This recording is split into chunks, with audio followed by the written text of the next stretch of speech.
wettest location in all of Scotland.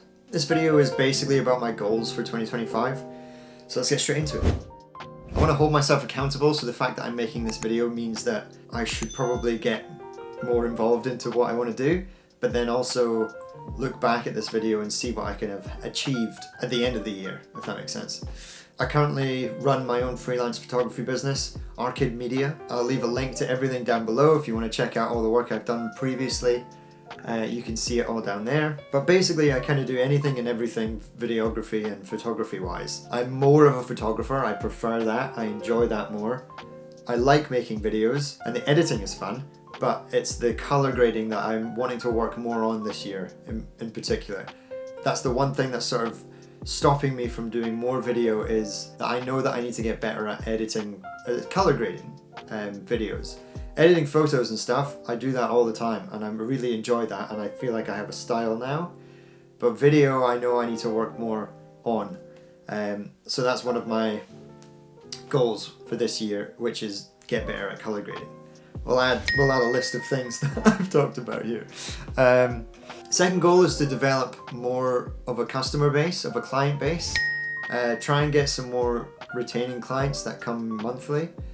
I have a social media idea that I want to start trying to pitch to companies, work on pitch decks, work on my website and my portfolio to try and get certain clients that I want to get. And through that is basically network more. The good thing about not being in the tropics, I've spent the last 3 years in Sri Lanka working for a company called Ticket to Ride, who I now work for as a client. I'm freelance now, but I still do the same job that I did for them, but I now invoice, if that makes sense. But this year I've been back in the UK for the winter, which means I'll have the longest stint in the UK and that's since 2021 probably, 2020 probably, where I'm actually in the country for at least 8 months, maybe 10. Which is quite sad. Oh no. So because I'll be home more, allows me to network and meet people, and people can finally know that I'm actually here in the country and I'm doing what I'm doing and I'm offering my services as a photographer. So through that I've actually upgraded some of my gear, and the reason I've upgraded some gear is because another avenue that I want to sort of go down is weddings. And I've been super lucky that my mate Fraser has asked me to shoot his wedding in August this year, so I'll hopefully get some behind the scenes footage of that as well, because I want to start doing some more POV stuff, and a video coming out soon about what my setup is for POV photography. But weddings are a big thing that I want to try and do. I've always done events and I've done gigs and stuff, so I know that I'm good at that and I can do candid sort of documentary style photography. So doing a wedding actually makes sense. Although there is that layer of get the shot, don't miss the good shots. But it seems intriguing, and I think if I do enjoy it, there's good money in it as well. Although money isn't necessarily my goal, I want to enjoy my work. But if I enjoy weddings, it's pretty good money. So some of the gear that I've sort of acquired over Christmas, be it I've just bought it myself over the Christmas period, or I got it as a Christmas present. Starting with the Canon 50mm 1.8 little pancake lens, nifty 50 as they say. I've actually been playing with this for a while since I got it, which is like 2 weeks, but love it already. The focus is so quick. There's a weird message coming up on my camera every time I attach it. There's like a firmware message. I'll put it up on the screen now. If anyone knows what I need to do to fix this, for every time I switch on my camera this message comes up. And I've searched on the internet, but I'm actually so terrible at looking up stuff. So if anyone knows or can leave a link, leave one down below in the comments so that I can click on it and fix this issue. Other than that, it's an absolutely class lens. I don't know why it's taken me so long to get it, because for the price it's actually really cheap in terms of camera lenses. And does the job, it's really, really good. It might become my go-to sort of street photography, walk around photography lens. Because although I love my 24-70, it's really heavy. So having this around is actually really, really nice. Second one I got is this guy. It is the Godox V863 for Canon lenses. It's a flash mount thing. because I'm looking to get into weddings, this is all kind of wedding related as well, is flashes. And I've never really used flashes before, so this year is going to be a year of learning how to use flash and gearing up basically for August, because when you get to the point of a wedding where rooms are dark, the sun goes down, you're at the dance floor, you kind of need a flash. So I've got a few accessories to get for this as well. Mag mod, I think they're called. So when I get all of that I can do another video of my sort of flash setup. But this is Godox, heard really good things about them. And the V863 is a really good flash, good value for money. And I was recommended to it from a guy on YouTube called John Branch 4th. You can look him up, or I'll leave a link to his channel if you want to get into wedding photography. He's very good. And lastly is this. No, it's not bondage material. Let me put it on.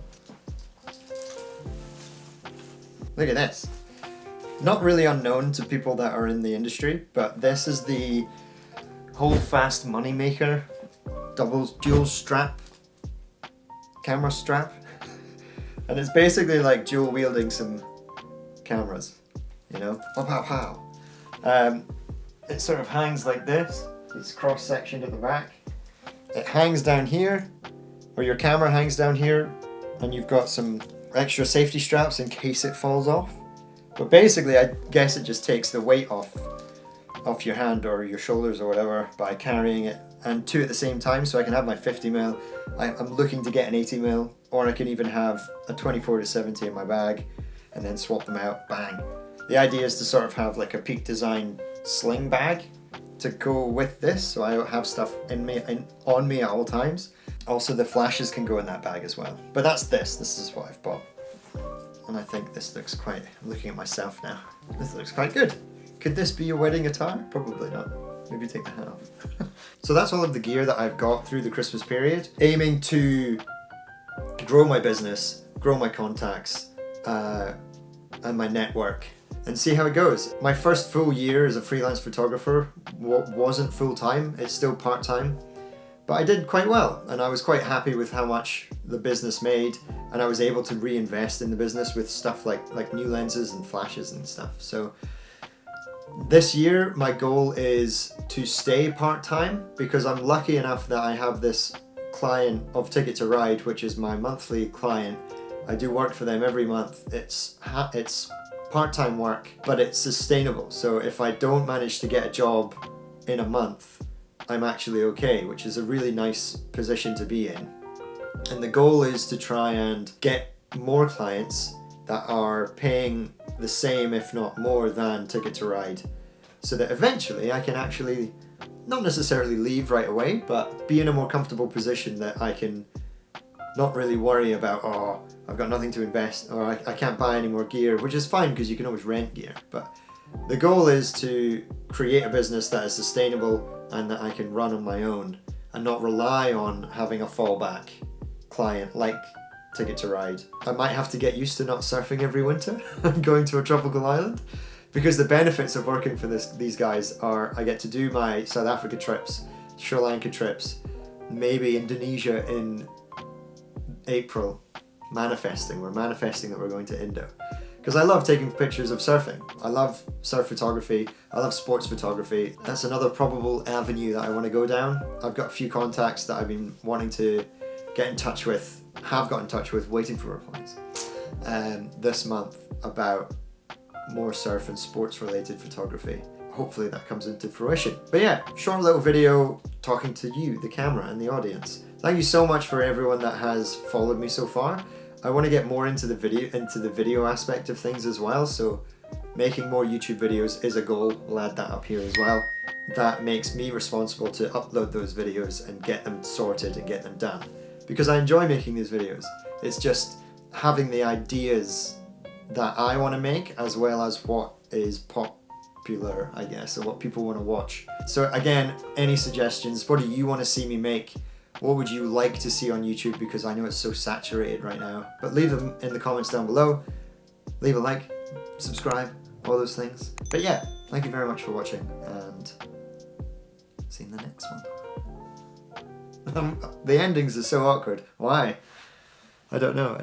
I don't know. Why? Let's just go. It's still snowing outside.